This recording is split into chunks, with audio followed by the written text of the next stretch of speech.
بسم اللہ الرحمن الرحیم۔ عزیز دوستو، فتح مکہ کے بعد حضرت صلی اللہ علیہ وآلہ وسلم خانہ کعبہ میں داخل ہوئے اور وہاں موجود تمام تصاویر کو باہر نکال دیا، جن تصاویر میں حضرت ابراہیم علیہ السلام کی تصویر بھی شامل تھی۔ اس کے بعد آپ صلی اللہ علیہ وآلہ وسلم نے حضرت علی کے ساتھ مل کر خانہ کعبہ میں موجود تمام چھوٹے بڑے بتوں کو توڑ ڈالا۔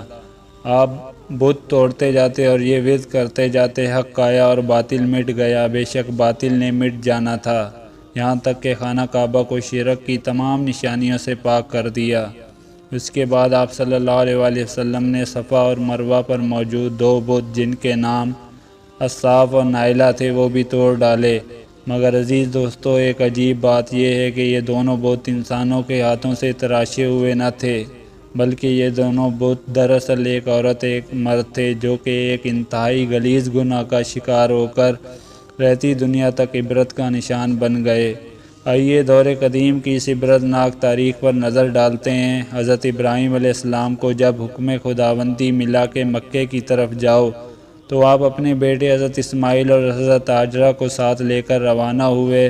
اس وقت نہ تو یہاں کوئی عمارت تھی، نہ کوئی رہتا تھا، اور نہ ہی یہاں پر پانی موجود تھا۔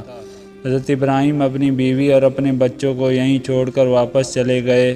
دوسری مرتبہ جب واپس آئے تو قیام نہ کیا، لیکن جب تیسری مرتبہ واپس آئے تو اپنے بیٹے اسماعیل کو ساتھ ملا کر اللہ کے حکم سے اس جگہ بیت اللہ کی تعمیر کی۔ یہی بیت اللہ آج مسلمانوں کا قبلہ ہے کہ جس کی طرف منہ کر کے مسلمان عبادت کیا کرتے ہیں۔ یہ دین اسلام کا مقدس ترین مقام ہے۔ صاحب حیثیت مسلمانوں پر زندگی میں ایک مرتبہ بیت اللہ کا حج کرنا فرض ہے۔ یہ اس لیے ہے تاکہ انسان کو حرمت کعبہ سے آگاہی ہو اور وہ دل و جان سے اس کا احترام کرے، اس کے بے مثال مقام و مرتبے کو سمجھے، ہر موقع پر اس کے تقاضوں کو ملحوظ نظر رکھے اور وہ کوئی ایسی مذموم حرکت نہ کرے جو اس کی حرمت و عظمت کے منافی ہو۔ اسی وجہ سے گزشتہ ادوار میں جن افراد نے اس کی حرمت کو پامال کیا یا اس کی کوشش کی، قدرت کے نظر نہ آنے والے ہاتھوں نے ان کو مروڑ کر رکھ لیا۔ وہ اس طرح قدرت کا شکنجہ ان افراد پر کسا کہ رہتی دنیا تک عبرت کا نشان بن کر رہ گئے۔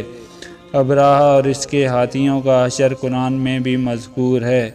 اس کے علاوہ کتب احادیث و تاریخ میں ایسے کئی واقعات ملتے ہیں جن سے حرمت کعبہ کی پرواہ نہ کرنے والوں کے عبرتناک انجام کا پتہ چلتا ہے۔ ان میں سب سے عبرتناک مثال اساف اور نائلہ کے بتوں کا ہے۔ ان کا قصہ یہ ہے کہ عہد جاہلیت میں اساف قبیلے بنی جرہم کا ایک مرد تھا جس کا پورا نام اساف بن یالہ تھا، اور نائلہ ایک عورت تھی، اس کا پورا نام نائلہ بنت زید تھا، یہ بھی جرہم قبیلے سے تھی۔ قبیلہ جرہم وہ قبیلہ تھا جو سب سے پہلے مکہ میں آ کر آباد ہوا۔ یہ قبیلہ بیت اللہ شریف کے اطراف میں رہا کرتا تھا، لیکن بعد میں شکست خوردہ ہو کر یہ قبیلہ یمن میں جا بسا۔ اب یہ دونوں یعنی اساف اور نائلہ یمن میں ہی رہا کرتے تھے۔ ان کے درمیان ناجائز تعلقات تھے۔ ایک مرتبہ قافلے کے ساتھ حج کرنے دونوں مکہ آئے۔ اس اثناء میں کعبہ میں داخل ہوئے کہ وہاں اور کوئی آدمی موجود نہ تھا۔ اس تنہائی سے فائدہ اٹھاتے ہوئے ان دونوں نے خانہ خدا میں بد فعلی کا ارتکاب کیا۔ ان دونوں پر اسی وقت اللہ کا عذاب نازل ہوا اور وہ دونوں پتھر کے بن گئے۔ جب دوسرے لوگ خانہ کعبہ کے اندر گئے اور انہیں اس حالت میں پتھر بنے دیکھا تو لوگوں نے انہیں خانہ کعبہ سے اٹھایا اور باہر لا کر رکھ دیا تاکہ آنے جانے والے لوگ ان کے دردناک انجام سے عبرت حاصل کریں۔ لیکن عزیز دوستو، اس عمل کا نتیجہ کچھ اور ہی نکلا۔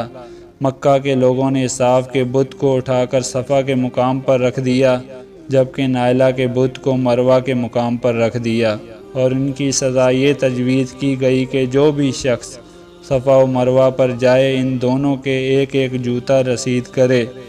ایک دو نسلوں تک تو یہ عمل جاری رہا، پھر لوگوں نے انہیں جوتوں کی بجائے تھپڑ رسید کرنا شروع کر دیے۔ کچھ نسلوں بعد لوگ انہیں صرف ہار لگایا کرتے، یعنی رفتہ رفتہ لوگوں نے ان سے عبرت حاصل کرنا کم اور انہیں پوجنا زیادہ شروع کر دیا۔ یہاں تک کہ حضور صلی اللہ علیہ وسلم کے دور تک یہ دونوں بت مکے کے بڑے بتوں میں شمار کیے جاتے۔ لوگ ان کے آگے سجدے کیا کرتے اور قربانی بھی چڑھاتے۔ جب حضور صلی اللہ علیہ وسلم کی آمد کے بعد یہ بت توڑ دیے گئے تو مسلمانوں کے دلوں میں یہ سوال کھٹکنے لگا کہ صفا اور مروہ کے درمیان صحیح حج کے اصل مناسک میں سے ہے یا یہ محض مشرکانہ دور کی ایجاد ہے۔ چنانچہ اس آیت کے ذریعے اللہ تعالیٰ نے مسلمانوں کی اس غلط فہمی کو دور کر کے صحیح بات کی رہنمائی فرما دی۔ بے شک صفا اور مروہ اللہ کی نشانیوں میں سے ہے، پس جو کعبہ کا حج یا عمرہ کرے تو اس پر کوئی گناہ نہیں کہ ان کے درمیان طواف کرے، اور جو کوئی اپنی خوشی سے نیکی کرے تو بے شک اللہ قدردان جاننے والا ہے۔ لہذا آج مسلمان جو حج یا عمرے کی سعادت حاصل کرتا ہے وہ صفا اور مروہ کے درمیان 7 مرتبہ طواف کرتا ہے، جو کہ مناسک حج میں شامل ہے۔ عزیز دوستو، اس کے علاوہ بھی تاریخ میں ایسے واقعات کی کمی نہیں کہ جو لوگ بیت اللہ شریف کی بے حرمتی میں ملوث ہوئے وہ رہتی دنیا تک کے لیے عبرت کا نشان بن گئے۔ اللہ پاک ہم سب کو نیک راہوں پر چلنے کی توفیق عطا کرے، آمین ثم آمین۔ تمام احباب سے گزارش ہے ہمارے اسلامک چینل کو سبسکرائب کر دیں اور بیل آئیکن کا بٹن دبا دیں اور ہماری باقی ویڈیو کو دیکھنا مت بھولیں۔ جزاک اللہ۔